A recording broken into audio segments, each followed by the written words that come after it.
Hey fellas, this is the Game Hunter. Before we start with the show, don't forget to subscribe and also activate notifications. Let's start with the show.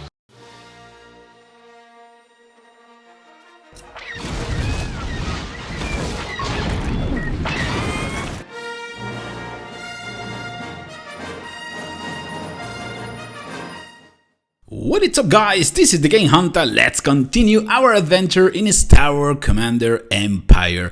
A new beginning, a new hope, or whatever you guys want to call it. And in this episode, we're going to separate in three different sections. First of all, we're going for a heroic defense. Okay, then we're going to go into a war, or what was the name of the Clan Wars, I believe it was. Well, I don't remember. Squad Wars. Well, whatever it is, we're gonna do one attack. And also, I'm gonna show you the power of the rockets.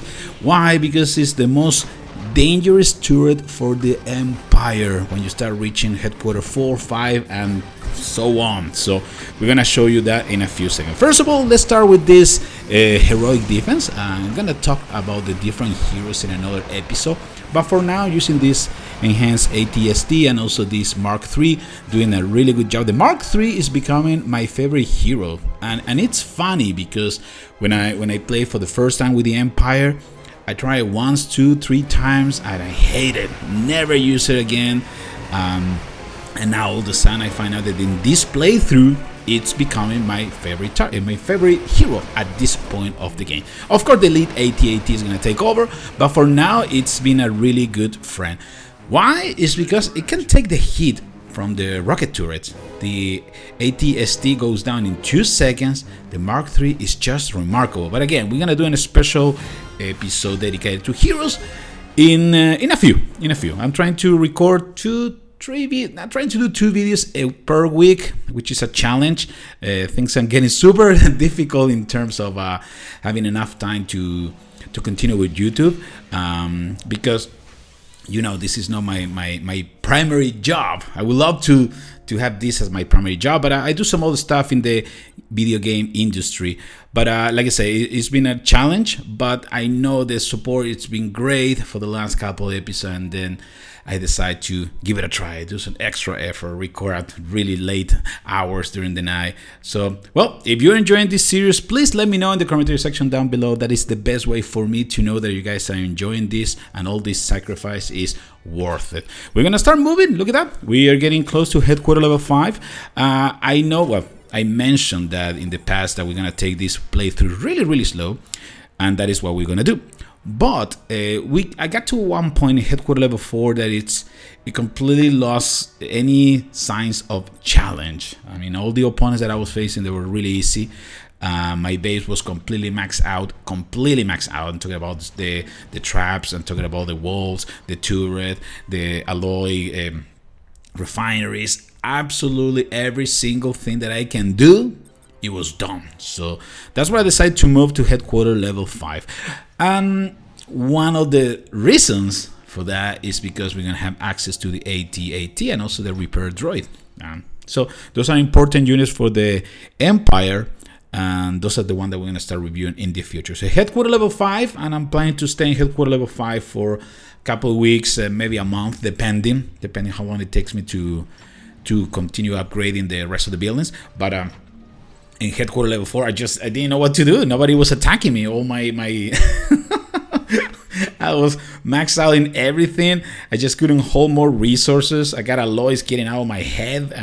It was just ridiculous. So I decided to, okay, let's move ahead. Let's get another units. Let's upgrade everything in order to start spending credits and alloy one more time, because I don't want to get bored either. Right? That's another thing that is really important when you do these kind of videos. You want to get stuck in one position and then just completely get tired of playing the game. So let's go to another challenge. Will be headquarter level 5. We're going to start playing some wars. I'm going to create a squad. Actually, I think, I'm not really sure by the time this video is out, the squad will be created. If not, check the community tab. I'm going to post the information over there. The only thing that I'm going to ask you fellas, if you want to join the squad, is to have fun, number 1, and then collaborate. Okay, just collaborate. Send troops. That's the key of the success in Star Wars Commander. All right, it's super important to have a really active squad. In wars and conflict, it's okay. Okay, we don't need to get that crazy. We can go through a couple wars. I'm not really sure how the matchmaking is doing now, so we're gonna pay attention to that, because back in the day the matchmaking was terrible. We used to get matched with some max out squad for the rebellion, and in my squad were a bunch of people with just headquarter level 5 and 6, so it was kind of ridiculous. But we're gonna figure this together. Okay, so pay attention to the community tab on my channel. I'm gonna post that information. Okay, so let's go to a squad war. Okay, so this is a good opponent for me. It's a headquarter level 5.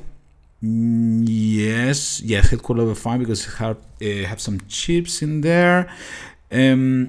When you go into these squad wars, you gotta be careful and pay attention where is the alliance squad building, because the troops that they get out of that buildings are so dangerous, probably more dangerous than anything in the game. Okay, so let's see, we got the bonus of the starfighter deal increased damage. That is the bonus that we have with the Empire, the squad advantage.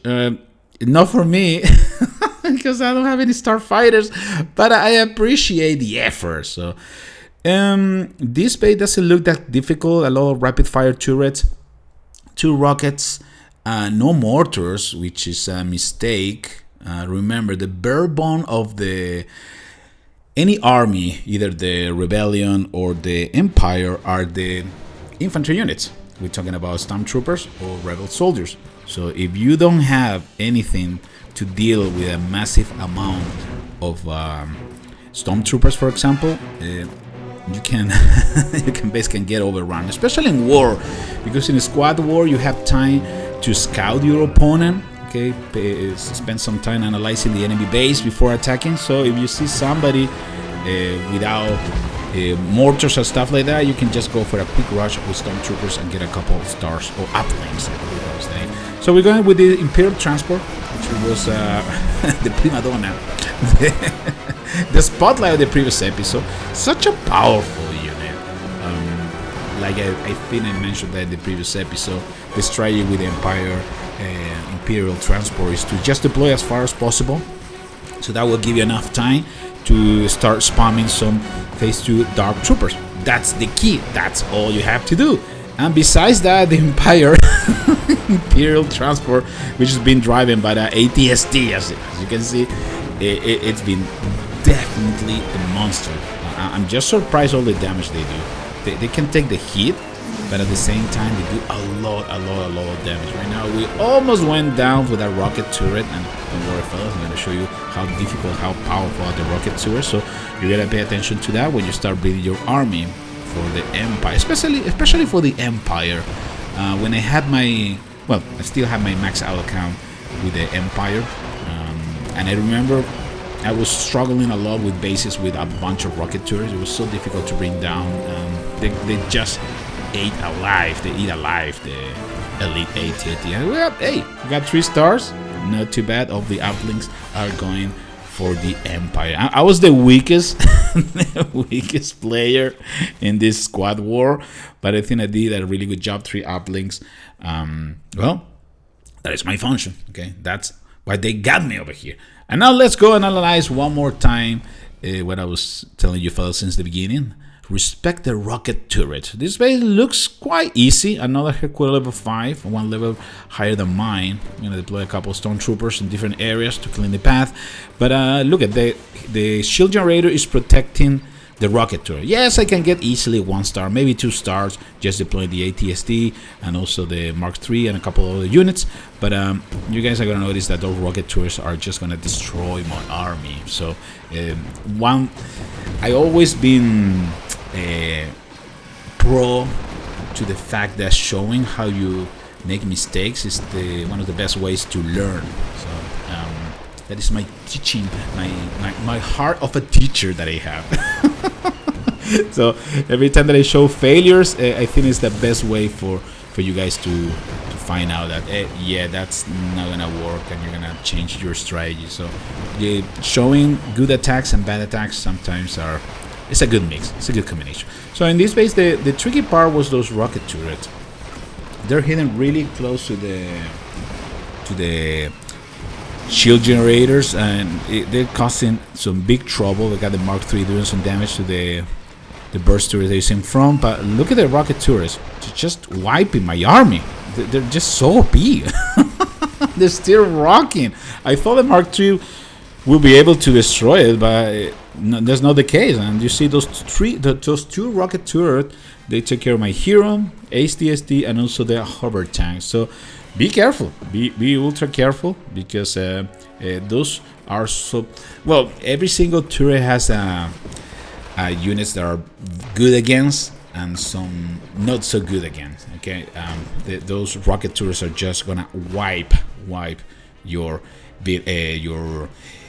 vehicles. So be careful. Get some infantry ready to take care of them. Fellas, this is the Game Huntah with another episode of Star Wars Commander Empire. Don't forget to like, subscribe, share my videos, and I will see you in the next one.